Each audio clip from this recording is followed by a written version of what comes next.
Good day, everyone.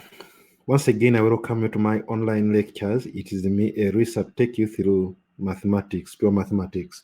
This is our fourth lesson about integration, and we are talking about integrals of the form. So, these forms frequently appear in integration, and to approach such integrals, always make use of the substitution. You may call it U, you may call it P, whatever letter you feel like. But as I told you in my third lesson, I prefer to use U. But you can use Z, you can use P, a letter of your choice, okay?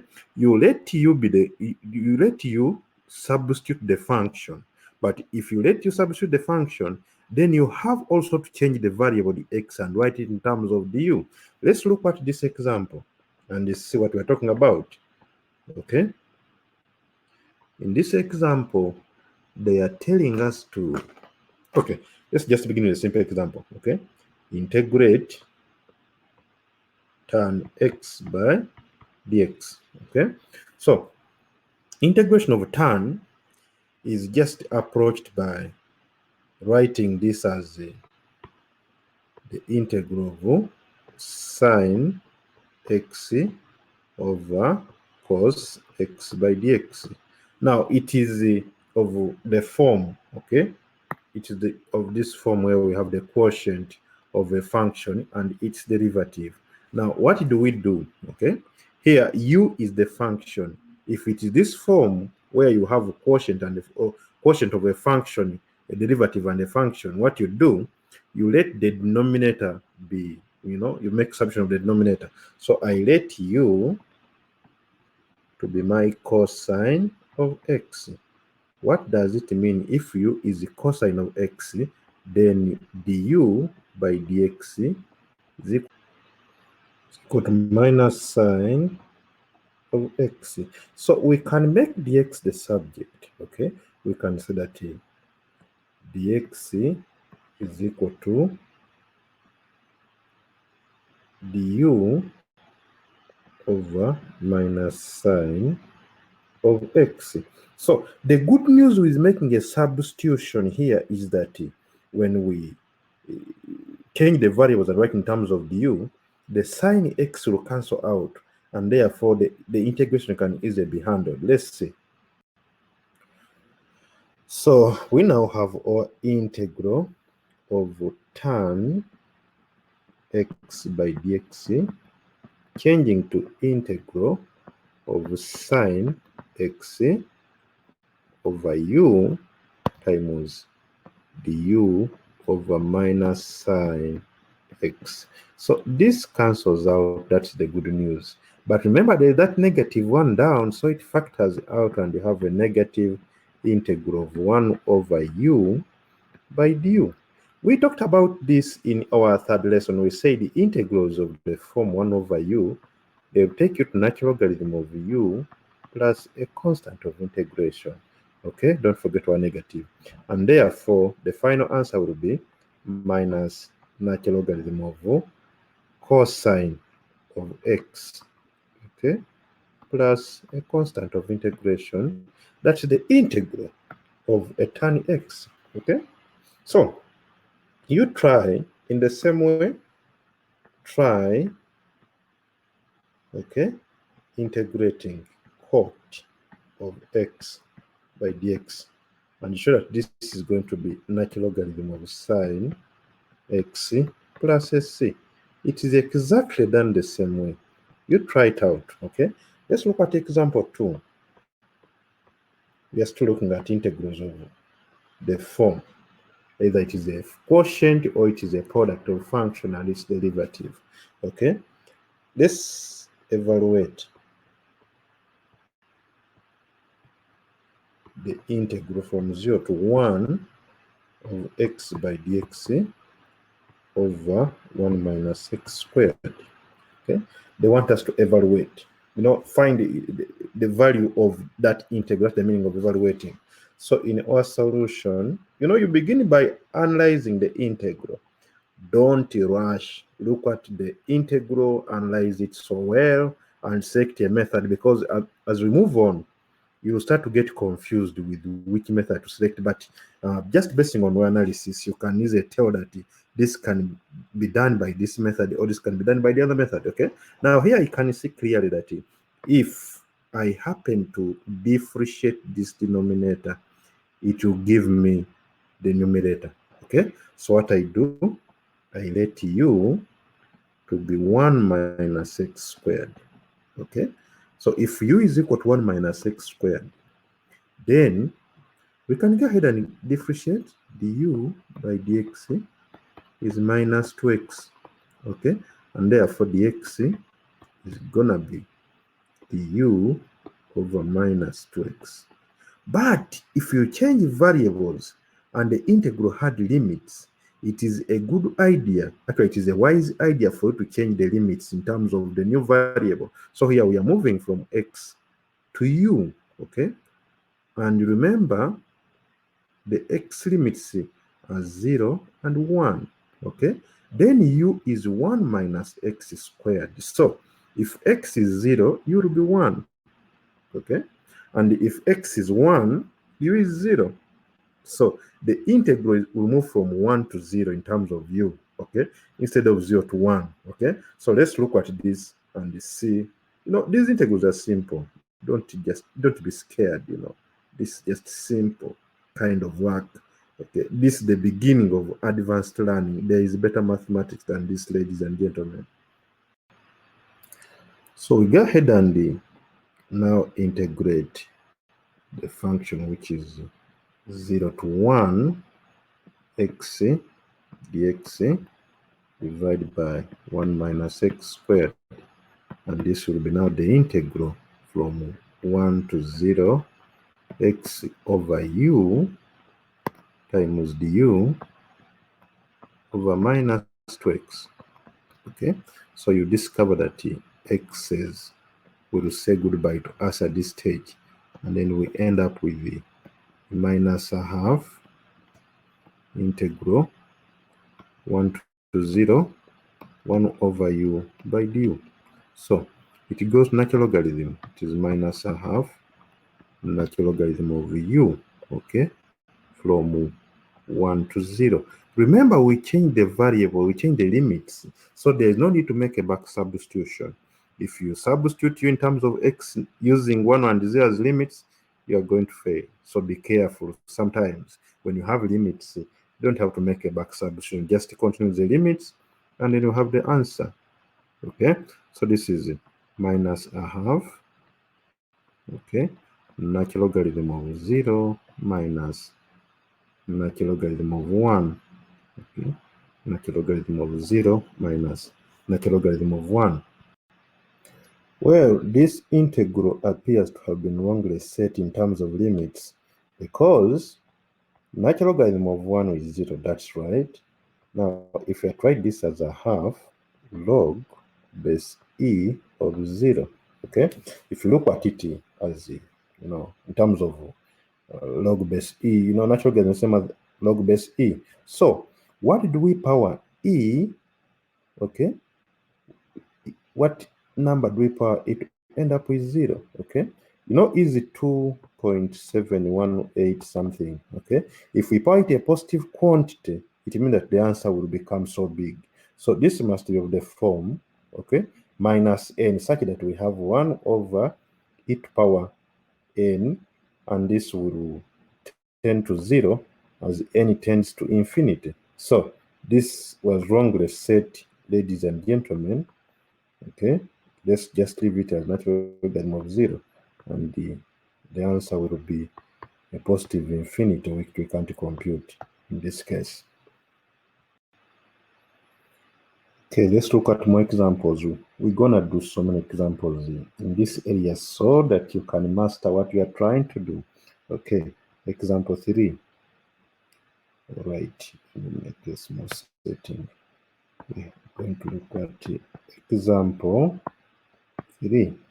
They want us to evaluate from 1 to 2 x squared plus 2x over x cubed plus 3x x squared minus 1. Okay, we are to evaluate this integral. And when you look at the denominator, I want you to look at this factor down here. If you differentiate this, you end up with the 3x squared plus 6x, okay, which is a multiple of the numerator. It is exactly like the numerator, but just a multiple of it. If you take out a 3, you end up with x squared plus 2x. Therefore, this is a function and its derivative. So how do we go about it? It's by dx, okay? What we do, let me use p equals to x cubed plus 3x squared minus 1. So dp by dx will give me 3x squared plus 6x. Then dx will be dp, okay, too much used to you, divided by a 3 into x squared plus 2x, okay? So now let's go ahead. This time I'll integrate without including the limits, because I need to change my limits in terms of p. So don't integrate from 1 to 2 when you have changed the variable. Instead, integrate without limits and put limits on the last step, okay?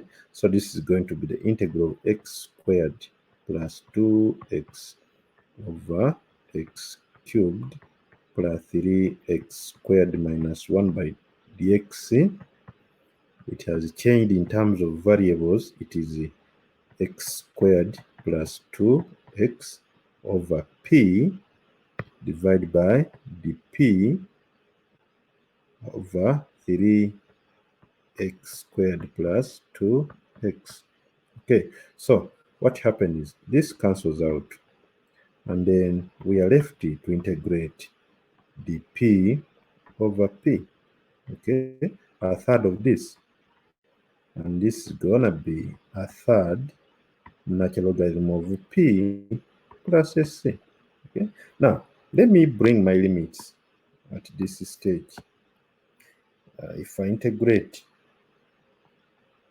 with limits now included, integrating from 1 to 2, x squared plus 2x out of x cubed plus 3x squared minus 1 by dx is now a third, okay, natural logarithm of x cubed plus 3x squared minus 1, okay.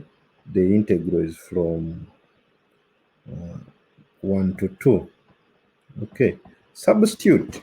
Upper limit, 2 cubed is 8, 2 squared is 4, 4 times 3 is 12 plus 8, that's 20, minus 1 is 19. Then the lower limit is going to be 1 cubed, okay, plus it is 3. So I have a third natural logarithm of 19 out of 3, okay, as my answer. Oh, try to work out and see if you get that answer. If I'm wrong, of course, you'll be right. Ladies and gentlemen, we have been given this integral. In example 4, we are required to integrate from 0 to pi over 6 cos x over 1 plus sin x by dx. So I let u to be 1 plus sin x, okay? Differentiating 1 plus sin x, you end up with cosine of x. And if you make dx the subject, then you will have dx as du over cos x. But we also prefer to change the limits. In most cases, when you change the limits, you save a lot of time, okay? So my x limits are from 0 to pi over 6. And now, 1 plus sine of 0 will be a 1, okay? 1 plus sine of pi over 6. Pi over 6 is the same thing as 30 degrees if you are working with degrees. Or if you change your calculator to radians, it's going to give you a half. So 1 plus a half is 3 out of 2. Now, it means that the integral now changes at this stage, okay? I have the integral from 1 to 3 out of 2, okay? And I'm integrating cos x over u, then du over cos. So if you manipulate so well, you will end up with the answer as 3 out of 2. So that's just simple. Okay, we have done this before and you can always do it. Sometimes I will do summarize so you can have time to go over this as a student.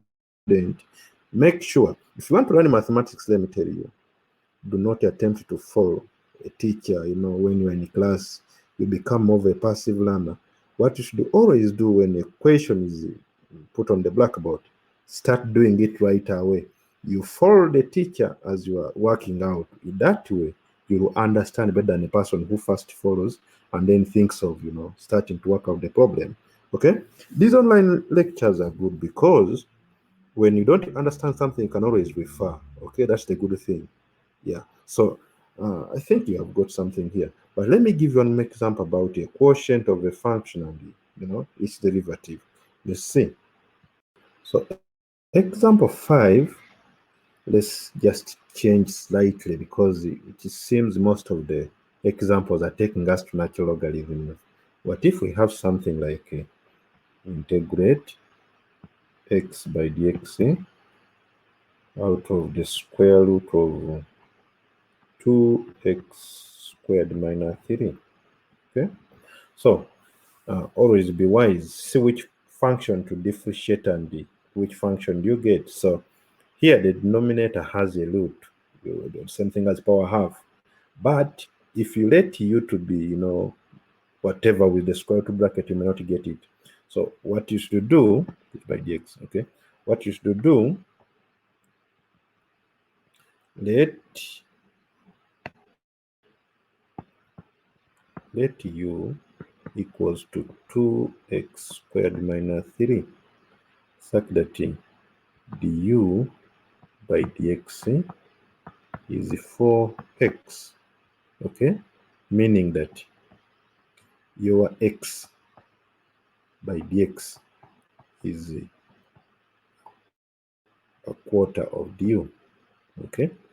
So if that's true, then let me clean up some is keep popping up.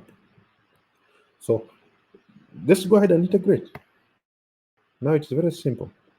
The integral of x by dx all over the square root of 2x squared minus 3, okay, will take us to the integral of a quarter du over u to power half, okay. So this is a quarter, integrate u to power minus a half, rules of indices, okay, and then what do you end up with? You'll end up with a quarter u, a half, negative a half plus 1, you get a positive a half. So here we divide by a half, okay, and if we had organized this, then it's gonna be a half, okay, u to power half, okay. This, mathematical maneuvers, you end up with that. And as a student, we expect you to know some of these minor things, okay? But don't rush when you're working out problems. You can make a mistake and fail, okay? Actually, it is very simple to fail something you know. So don't be excited when you see a question that you can handle. In the process of rushing, you end up making mistakes, okay? So let's move on. This becomes, let me bring a pen. This becomes a half, okay, square root of 2x squared minus 3, okay, plus a constant of integration, and we are done. All right, so we have done so many examples about the quotient of a derivative and a function, okay, and we have done nothing about the product of a derivative and a function. So let us work out about 2, 3 examples, and then we call it a day. This is not really hard. It's something very simple. Remember, we are building up integration slowly by slowly. This is the 4th lesson, but I'm assuring you, we might have about 12 or 13 lessons to finish the topic, or even much more than that. Example 6, we are required to integrate tan x times sec squared x by dx. Okay, look what this product of two trig functions is. tangent of x, and then sec squared. What do you differentiate to get what? You know, a product can be arranged in any form. Either the derivative comes before and then, you know, a function or whatever. But a quotient, we always have a derivative in the numerator. Okay, so here we let p equals to tan x. Okay, what does it mean? Differentiate. dp by dx is sec squared x by, okay, dp by dx is just sec squared x. So make dp the subject, okay? So dp is sec squared x by dx. So whenever you see sec squared x by dx, put there dp's or substitute with dp. So the integral of tan x times sec squared x by dx now changes to integral of tan, which is a p, okay? Tan x, I'm calling it p. Let me just change this and all right. It is a p times dp. Because sec squared x by dx, the whole of this part is now dp, okay? And what do you get here? We get p squared over 2 plus c. So integrating tan x times sec squared x by dx, I'm ending up with, you know, tan squared x over 2 plus a constant of integration. Okay, remember writing this. This is a short form of writing. You know, we are trying to avoid brackets, but you can also write this as tan x then squared out of 2 plus c. Okay, when you try to write in the first format, you are just avoiding the brackets. Okay, that is it, just as simple as that. Okay, next, let's look at the example, 2 more examples, and I'll call it a day. I have given you as many examples as possible, so you can now get fired up and start working out problems.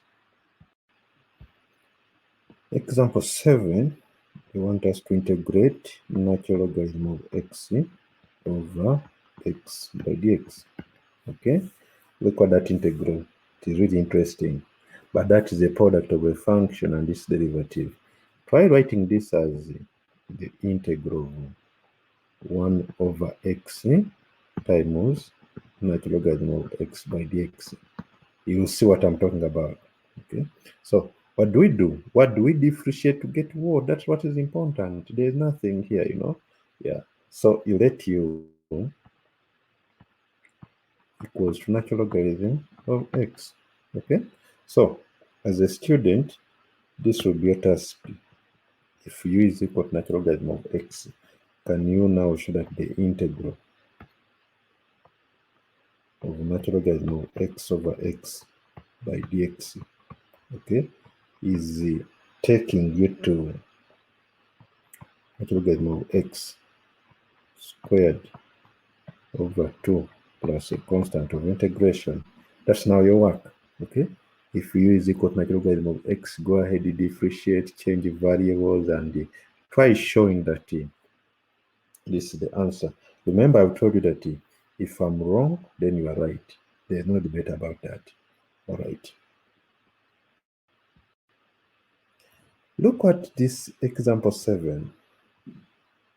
They are telling us to integrate, okay, 1 over root a quarter cos of 1 over root x cos of root x by dx, okay, from 0 to 1 over 4. So what do we do here? Same thing, but you have to be careful. Look at which function differ to get what. That is important. Okay, if you let u to be cosine of root of x, then you're going to find challenges. But here, let me use a function y this time. Let me use y equals to root of x, or the same thing as x to power a half. Okay, and I differentiate what is dy by dx. This will be equal to, when you differentiate, that is a half of x to power minus a half, because differentiation always subtract a 1 from the power, and therefore we have dy, okay, is equal to y by dx equals to 1 over 2 root of x. Okay, so if you make dx the subject, then dx will be dy 2 root of 2 root of x, like this, 2 root of x times dy equals to dx. Okay, so the integral of, oh, let me also go ahead and change limits so that I avoid the back substitution. So if we change limits, then we have, let me do a small table here. Okay, it's going to be so important for us. We have x and y. X is from 0 to 1 over 4. And remember, y is just the square root of x. So this is 0 per half. The square root of a quarter will be a half. Okay, so now we can go ahead and integrate. So what does it mean? That the integral from 0 to 1 over 4, 1 over root x times the cos of root x by dx is now changing to, okay, integral from 0 to a half of 1 over root x multiplied by cosine of y times, okay, 2 root x by dy. So the root x's will cancel out, and you end up integrating from 0 to a half. What are integrating? Okay, 2 cos y by dy. Okay, and when you integrate this, what you end up with? That's what happens on the next page. This is where we have gone so far. We're looking at the integral 0 to 1 over 4, 1 over root x times cosine of root x by dx as the integral from 0 to a half. Okay, and this is twice cos of y by dy. Integrating cosine, you get sine. So this is 2 sine of y from 0 to a half. So the answer is going to be twice sine over half. Okay, that is our answer. Now try your questions. Try your questions. Okay, you are required to now test your understanding. Integrate 0 to 1 x over 1 plus x squared by dx. Okay, integrate from 0 to 1 x over the square root of 1 plus x squared by dx. Then integrate from 0 to 1 the tan inverse of x over 1 plus x squared by dx. Okay, integrate sine x times cos x by dx. So these are your questions, ladies and gentlemen, as we try to sum up this area of integration. Test your understanding. Okay, remember, I'm using books like Backhouse 2. Okay, I'm using Pure Math by Tranter. I'm also using some engineering book, Engineering Mathematics by K.S. Strode. Okay, all those are books that you can use. Look for more information, wherever you can get it. Okay, and try out numbers. Feel free to post a comment, ladies and gentlemen. Okay, if you don't understand somewhere, I will always go through for you. And make sure you subscribe and click on the notification bell. That way, if I post a new video, you'll be notified immediately. Thank you so much and have a nice day.